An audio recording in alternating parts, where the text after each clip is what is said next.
రోజుల్లో ఎక్కడెక్కడో వెళ్తుంది.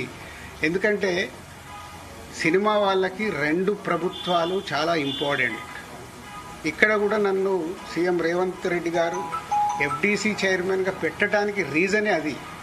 నేను చాలా బిజీగా ఉన్నంటే లేదు ప్రభుత్వానికి గవర్నమెంట్కి మధ్యలో నీలాంటి వాళ్ళు ఉంటే ఏ సమస్యలు ఉన్నా ఈజీగా కమ్యూనికేషన్ అవుతే సాల్వ్ అవుతుందని. అలాగే ఏపీలో మనం చూసాం.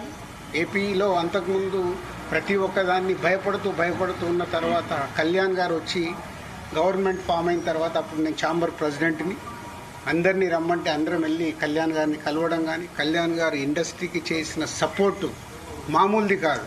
ఆ రోజు మీకు టికెట్ రేట్లు కావాలన్నా, మీకేం కావాలన్నా ఈజీగా తీసుకెళ్ళండి అని. ఇప్పుడు కళ్యాణ్ గారు చెప్పిన తర్వాత ప్రతి ప్రొడ్యూసర్ ఏం చేస్తున్నాడు, ఏదో మన పక్కింటికి వెళ్ళినట్టు వెళ్ళి టికెట్ రేట్లు తెచ్చుకుంటున్నాడు.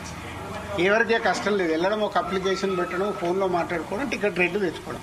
అంతకు మించి ప్రొడ్యూసర్లు అందరం యూనిట్గా వెళ్దాము, గవర్నమెంట్ని కలుద్దాము, మా ఛాంబర్ నుంచి అందరము వెళ్దాము ఎవరికి ఉండదు. మాకు ఆ వారం కష్టం వస్తుంది కాబట్టి, ఫ్రైడే మా సినిమా రిలీజ్ ఉంటుంది కాబట్టి ఆ వారం ముందు మేము మేలుకుంటాం.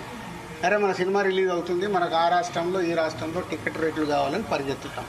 బట్ అందరం కలిసి యూనిటీగా ఉన్న ప్రాబ్లమ్ని కూర్చొని సాల్వ్ చేద్దాం అని ఆలోచించేది మా దాంట్లో తక్కువ. సరే, నెక్స్ట్ ఇది టోటల్ ఎపిసోడ్ మీకు అర్థమైంది. ఈరోజు గవర్నమెంట్ నుంచి అక్కడి నుంచి సానుకూల